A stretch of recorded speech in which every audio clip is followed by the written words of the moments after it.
감사합니다. 오늘 찬양대가 찬양했던 두 곡은 어제 경기연의 찬양제에서 찬양드렸던 곡입니다. 저도 어제 찬양대에 같이 서서 했었는데요. 끝나고서 인사를 엄청 많이 받았고요. 한 7개, 6개인가 7개 팀들이 참여를 했는데 저희 교회가 제일 잘했다고 상을 줬다면 아마 1등이었을 거라고 그렇게 얘기를 받았습니다. 모처럼 또 안양교회가 옆에 와서 제가 있었던 교회였기 때문에 또 지금까지 아시는 분들이 많이 계셔서 더 많은 인사를 받은 것 같아요.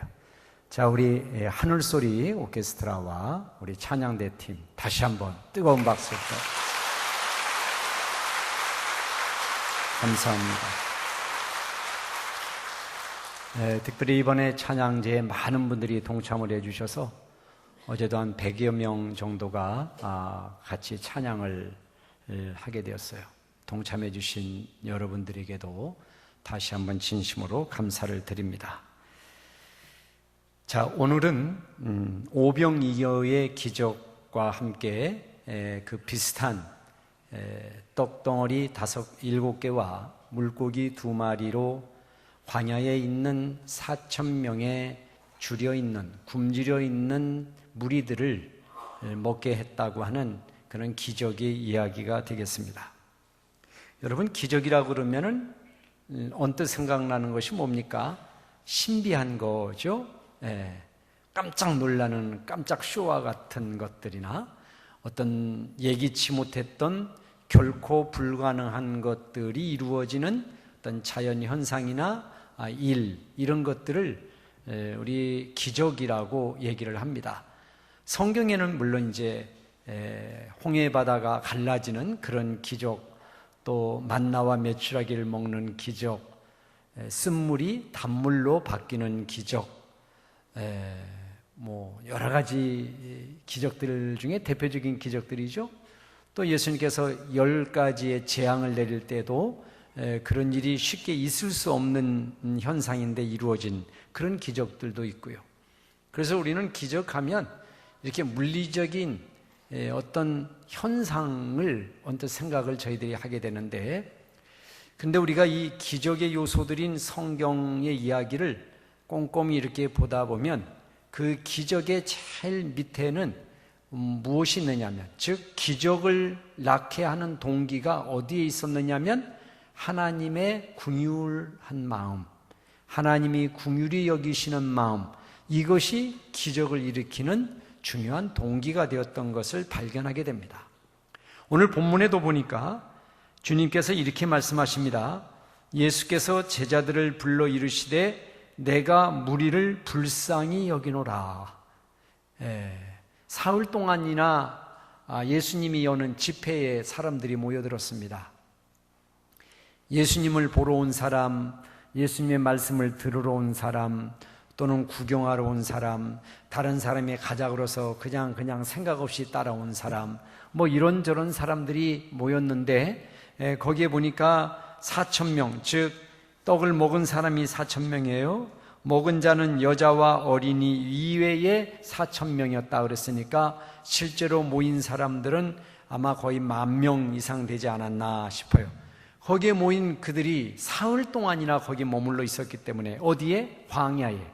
광야라고 하는 것은 얻을 곳이, 먹을 것이 없고 얻을 곳이 없는 겁니다.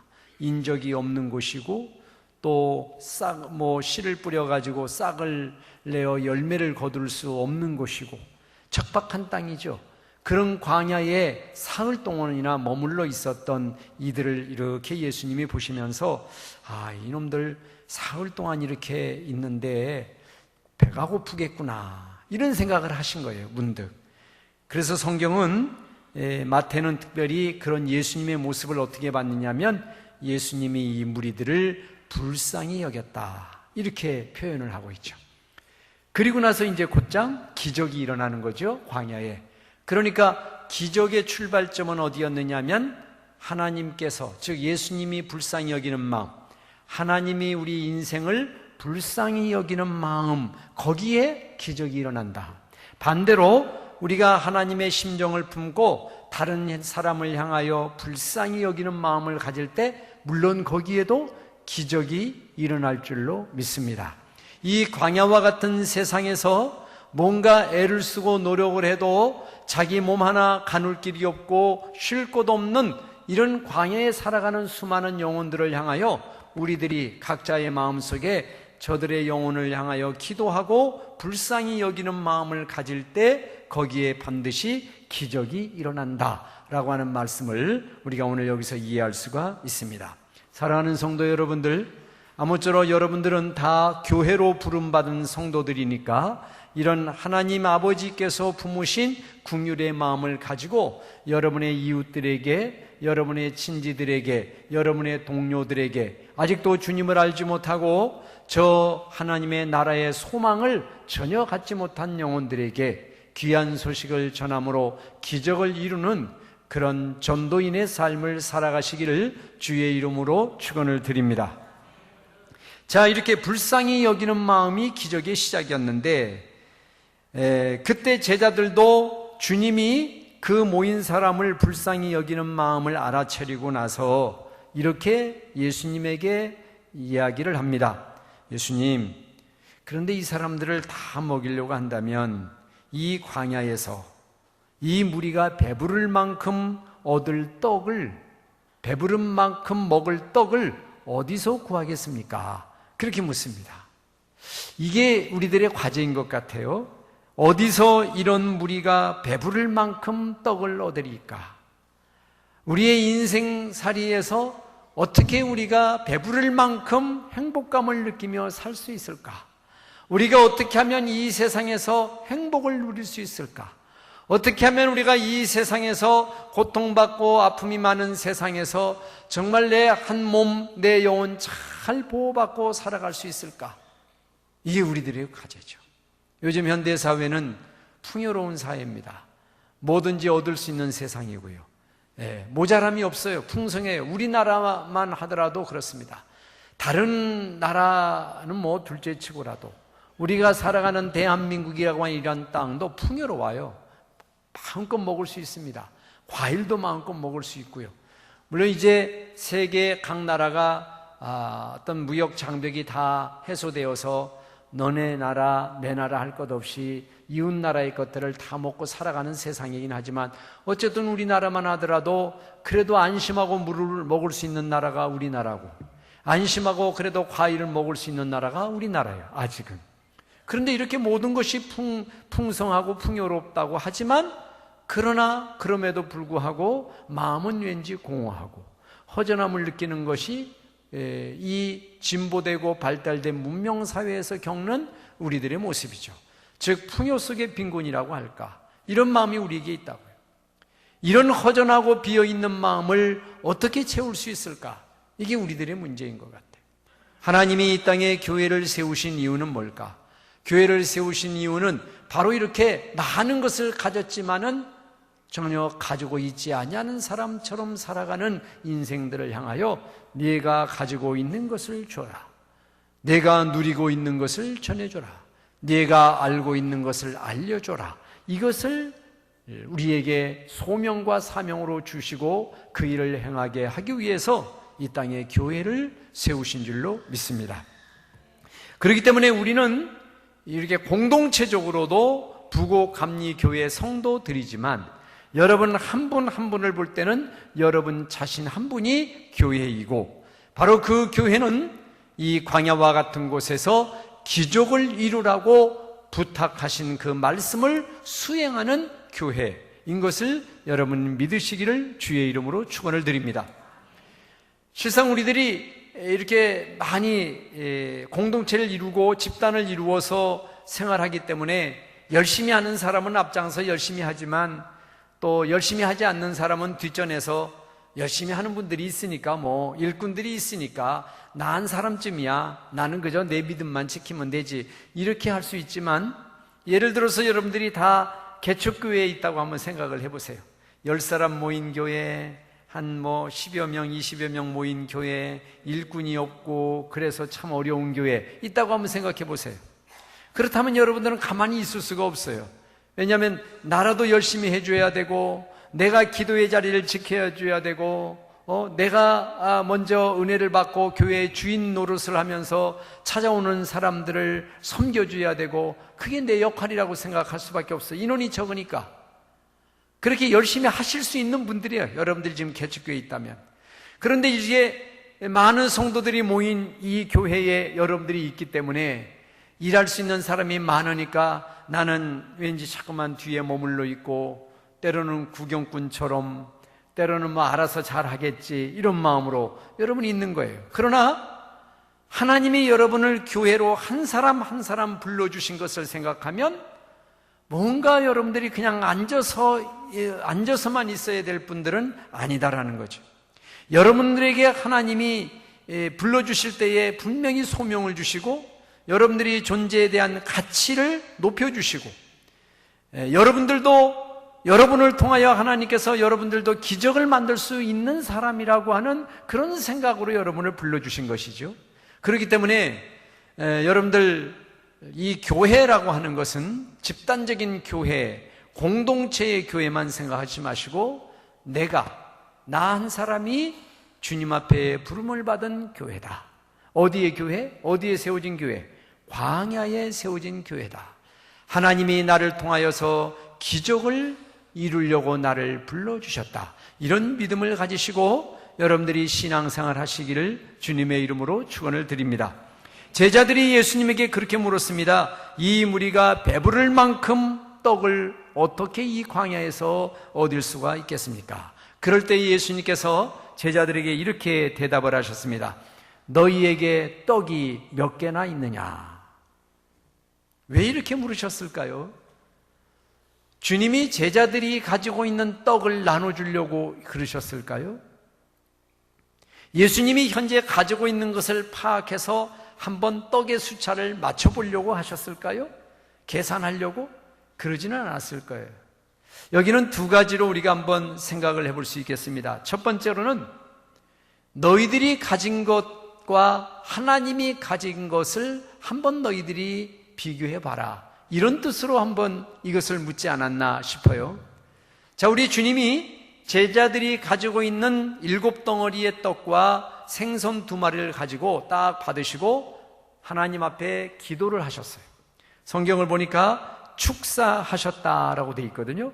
기도를 하시고 그거를 제자들에게 주시면서 이제 나눠줘라 이렇게 얘기하니까 떡을 떼도 또 떡이 있고 떡을 떼도 또 떡이 있고 고기를 나눠줘도 고기가 또 생기고 또 생기고 이런 기적이 일어났거든요. 자, 이럴 때에 제자들은 무엇을 느꼈을까? 이런 기적이 일어났을 때에 이 기적을 아는 사람들은 별로 없어요. 이 기적이 일어나는 과정을 제일 잘 아는 사람은 예수님과 제자들이에요. 그러니까 예수님의 제자들은 자기들이 원래는 7덩어리의 떡과 2마리의 생선밖에 없었는데 그것이 예수 그리스도께서 아버지께 기도하시고 그 물건 위에 하나님이 손을 대시고 함께 하시니까 풍성한 것으로 남겨졌다는 것을 그들의 눈으로 지금 보고 있는 거거든요.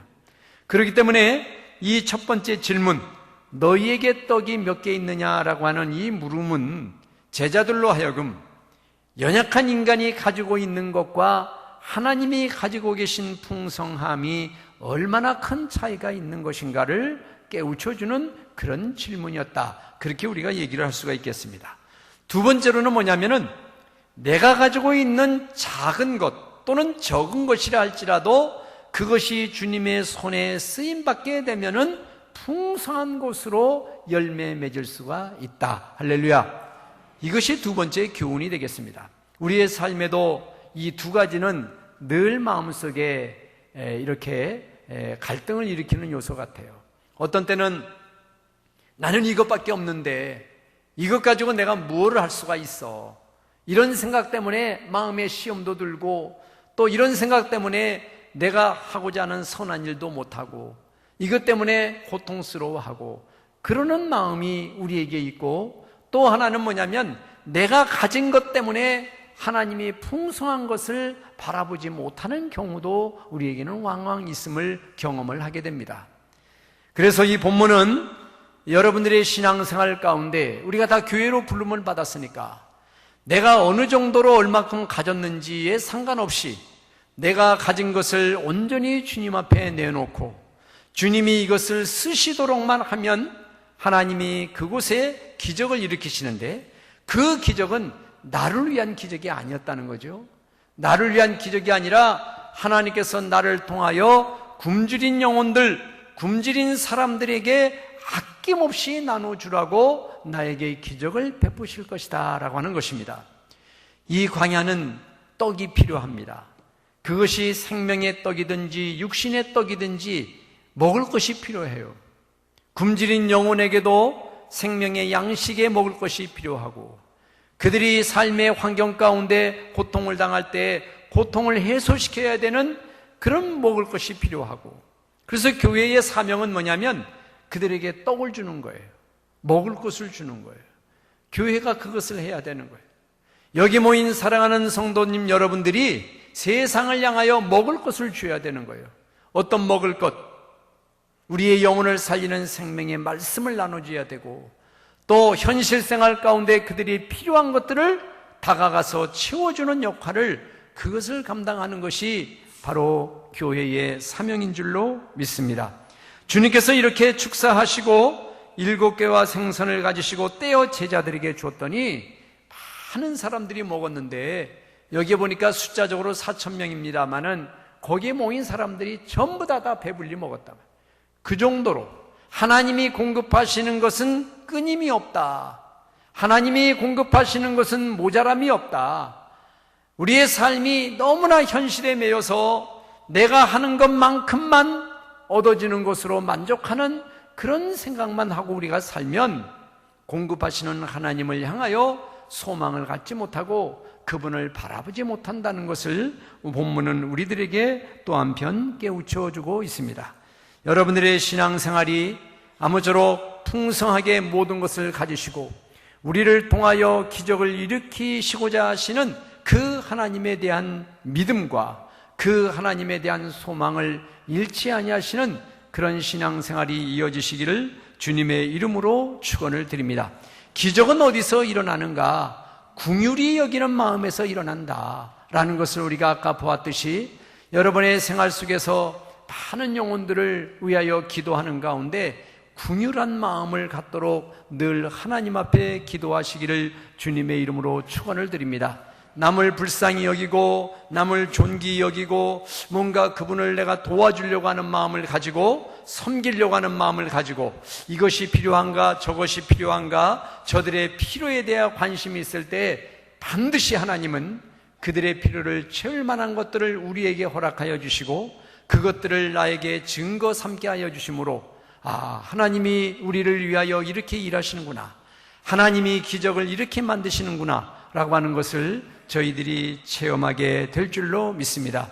우리의 교회가 이렇게 먹을 것을 나눠줄 수 있는 교회, 수많은 굶주린 영혼들에게 새로운 생기와 소생함을 줄 수 있는 그런 교회, 그런 교회가 될 수 있기를 주님의 이름으로 축원을 드립니다. 우리 다 같이 통성으로 하나님 앞에 기도하겠습니다. 하나님, 우리에게 삶의 현장에서 하나님이 공급하심의 기적을 보게 하시고 불쌍히 여기는 심정을 가지고 수많은 영혼들에게 당신의 필요한 것들을 나눠주고 채워주는 교회가 되게 하옵소서. 연약한 나지만 내가 가진 것으로 하지 않고 하나님이 공급하신 것으로 주를 섬기기를 원합니다. 우리 다 같이 통성으로 기도하겠습니다. 은혜로우신 아버지 하나님, 주의 은혜와 사랑을 진심으로 감사합니다. 우리 마음속에 찾아오셔서 하나님의 신령함을 온전히 마음속에 충분하게 허락하여 주시고 수많은 영혼들에게 나눠줄 것이 있게 하여 주시고 불쌍히 여기는 심정을 주셔서 불쌍히 여기는 심정을 통하여 하나님의 기적을 이루며 하나님의 기적을 보여주는 우리들이 될 수 있도록 주의 성령께서 함께하여 주시기를 간절히 원하옵고 기도합니다. 우리들의 마음속에 새임을 허락하여 주옵소서. 하나님의 신령함을 저희들이 허락하여 주시고 하나님의 거룩함을 쫓아가는 저희들의 심령이 될 수 있도록 주의 성령께서 함께하여 주시기를 주여 간절히 원하옵고 기도합니다. 아버지 하나님, 떡다리 7개와 물고기 2마리를 가지고 수천 명의 사람들을 먹인 것처럼 우리 교회가 저 수많은 영혼들에게 떡을 나눠주는 교회 교회가 되게 하시고 하나님의 은혜를 나눠주는 교회가 되게 하시고 죽어가는 영혼을 살리는 교회가 되게 하시고 그 일에 앞장서서 주여 나를 쓰시옵소서, 나를 사용하여 주옵소서, 이렇게 고백하고 헌신하는 우리 성도들 될 수 있도록 함께하여 주시옵소서. 광야의 교회로 세우시었사오니 아버지 하나님의 광야에 수많은 영혼들을 아버지 살리는 교회로 더욱더 굳게 세워 주시옵소서. 예수님의 이름으로 기도하옵나이다. 아멘.